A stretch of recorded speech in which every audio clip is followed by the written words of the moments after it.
The Prodigy is a new film directed by Nicholas McCarthy, and it stars Tyler Sherling from the Netflix series Orange is the New Black. And I guess this must be the year for the former Netflix stars, because this is the second Netflix star I have seen on the big screen this year. The first being Deborah Ann Woll from the Netflix series Daredevil. The Prodigy focuses on this boy, and in the early stages of the boy's life, he starts to develop some special amount of skills. He starts to know his 2 plus 2s, his 12 times 12, like multiplication at an early age. She starts to take him to school, take him to bigger classes to help develop his skills, and then he starts using his skills for darkness. Start to use his special skills that he's learning to hurt people and plotting their deaths in general. And we have the movie The Prodigy. Horror films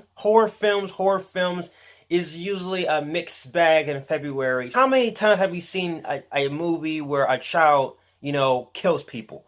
We've seen it in Family Guy, Stewie. We've seen it in The Children of the Corn. We've seen it in The Omen. We've seen it in The Omen in the remake version. We even seen it in a movie called Orphan. Spoiler alert, the killer is not actually a kid, but actually a older woman in a kid's body. Is really weird shit. Oh yeah, the boy. Come on, Hollywood. Yes, we've seen this before. But there were a few directional styles I had to praise.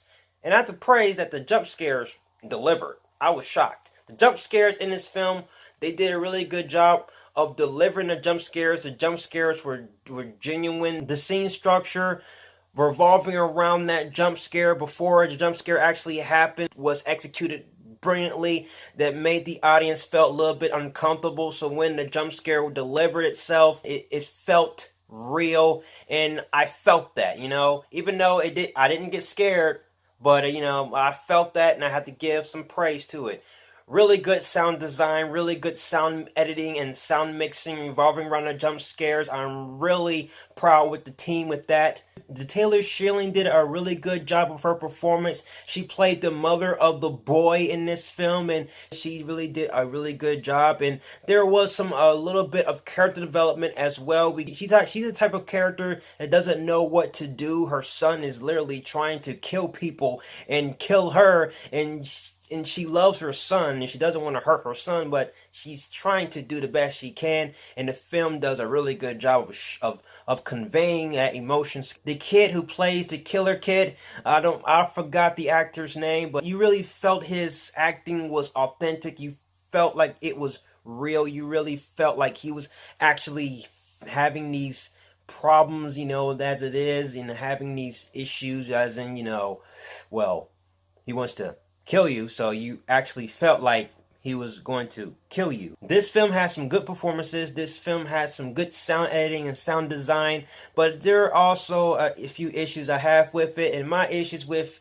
is the plot. It's the plot revolving around the boy. You, the audience, know what kind of route this film's going to take, and it's okay for a film to go that route. It's okay to go the cliche route, and if this film went in that cliche route, it would have worked for this film. I don't like when writers trying to overcomplicate things, and what they did in this film, they overcomplicated the plot. When the setup was pretty much in your face, on the nose as a possession. But it's like some certain films is afraid to go that route because they feel like they're going in a cliche route.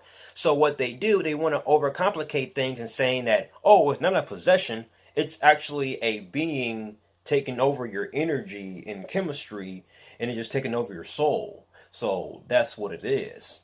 Dog, skip all that. It's a possession. And then when the film goes that route, what do you have to do? You gotta have exposition for 10 to 15 minutes, and that's exactly what this film did. It focused so much on the story of explaining to the audience about the difference of possession and the difference between whatever they were trying to explain, because whatever they were trying to explain was convoluted and just completely dumb. Outside of that, this film was directed well. The performances was well.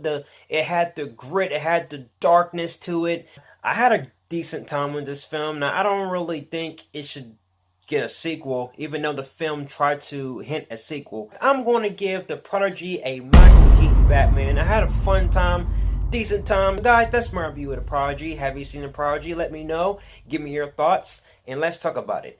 And if you like everything you see and you agree, subscribe to my channel and join me in the Batman family. How I have more Batman-tastic reviews in the way. You have been warned. Till then, ciao.